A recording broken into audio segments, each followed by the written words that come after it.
How you eat is going to dictate how you heal.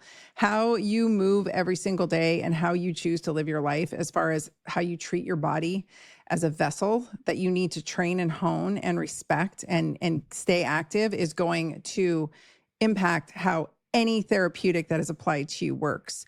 How you respect your sleep, how you respect your, obviously, nutrition, how you respect your relationships and your stress levels is going to dictate how your hormones play out. Like, it's all intertwined. And so sometimes I know you guys think I'm hardcore, but I'm coming from a place of extensive experience. I've been in this world a long time.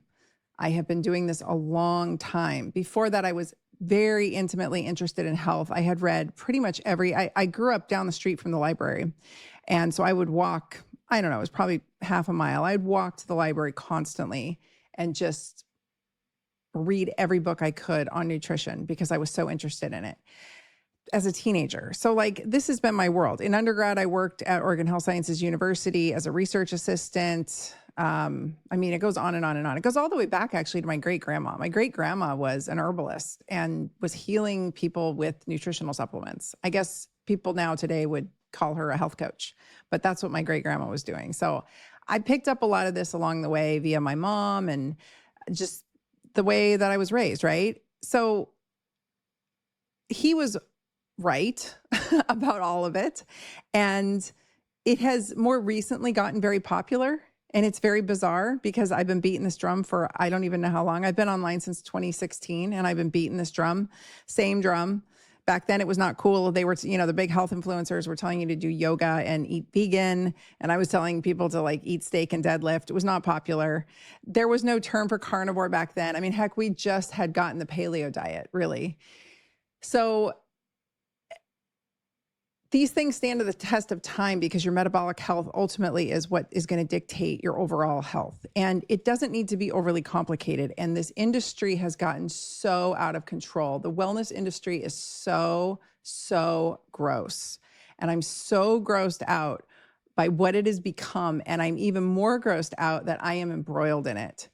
And if you haven't noticed, I haven't posted on Instagram in over 2 months. I keep up in my stories, but I haven't posted any posts. I've just accepted collaboration on other people's posts or even on I have a Dr. Tyna show. I have a podcast, Instagram. You should go follow it. It's clips from the podcast. I don't know. I hit a wall recently and I'm so tired of saying the same thing over and over again, because it's not sexy and nobody wants to hear it. Somehow, Callie and Casey Means popularized metabolic health, and kudos to them because I don't know how they did it. There are many of us who have been preaching that same dialogue for decades, and nobody wanted to listen. And for a blip in time, they popularized it. I don't know if it made a difference. I don't really think, I think a lot of people are just collectors of information, and very rarely are they actual action takers. Very rarely do they actually go and do something with the information that they have. I found this to be true with my patients. I found this to be true with my business coaching. I used to run high-end masterminds to teach doctors how to go online and build a business. And same thing, like people want to talk a lot. They want to collect information and read all day and, just doom scroll Instagram, but rarely do they take action. It doesn't matter what peptides you're taking. It doesn't matter what stack you're taking, because none of it is worth a damn or will work for you in 90 days time if you're not taking care of all the other pieces.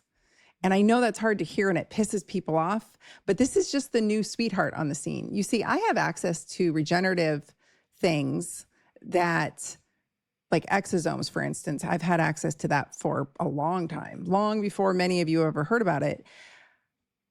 None of the HRT, the Women's Health Initiative of 2002, did not scare me away from prescribing. Like, I've been prescribing the whole time. I didn't just discover menopause a few years ago like so many people did. I didn't just discover hormones and HRT as part of my practice. I wasn't one of those doctors who basically practiced for 20 years and neglected to treat their patients appropriately and comprehensively because they were scared or they didn't take the time to go learn. The information was out there. The training was out there. A lot of the folks you see online today are acting like it wasn't. It sure was. You just had to go look for it, and you had to be brave enough to actually have pharmacists call you and chew you out and say, what are you doing? right? You had to be able to stand your ground. And so a couple of us, Carrie Jones, Dr. Carrie Jones, if you don't follow her, myself, I mean, a lot of us were practicing this same medicine. We've been doing this a long time is my point. I'm not trying to take any credit away from or give it to myself, but like I've been in the trenches a long time with this. And I'm telling you, you give somebody thyroid hormone, and if they're not doing all the things, they bonk in 90 days. You start treating somebody's adrenals, and if they don't do all the things, they bonk within 90 days. You put someone on a GLP-1, if they don't start doing all the things, they are going to bonk in a similar time frame. You give somebody a cycle of peptides and they're like, this is amazing. And maybe they're taking action, maybe they're not. If they're not taking action, it doesn't do a damn thing. And I have access to things that most people don't, like exosomes, as I was saying. And even those don't work in an unsound body, in a metabolically unsound, inflamed body that's malnourished. Even the exosomes, even the stem cells, none of it works. That was a big piece of contention in my practice, was I would turn patients away. First of all, you had to literally apply to be a patient. And I laughed because people thought I was such a witch for doing that. And it was like, dude, really? These procedures are not covered by insurance under any circumstance unless you're scamming insurance. They are expensive. They are invasive. They are potentially risky. And why would I put somebody through that if they are not going to be absolutely primed and ready to receive that treatment and have the best outcomes possible? Like, that doesn't make any sense to me. And you've no clue the amount of shit I took from my colleagues saying, well, you're not giving access to people and you're turning people away and you're taking away hope. I'm like, no, dude, really, like none of the things that I do, none of the tools that I have work in a sick body. Now, sometimes we use those tools to give people a leg up to get going, but it is contingent upon them to take the reins and ride the horse, right? I can put you on a horse. I can teach you how to ride a horse, but you got to ride the horse. And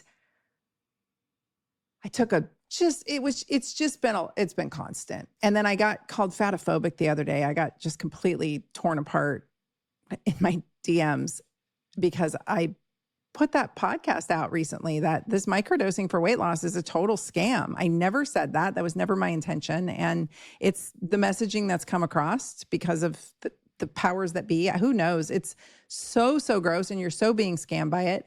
And I'm glad people are finally speaking out about it. Go back and listen to that podcast episode. I'll put it in the show notes. It's a must listen, in my opinion. But the reason I bring it up is because that's a great example of something that if it does work for weight loss, it's not going to work for very long unless you're doing all the things with it.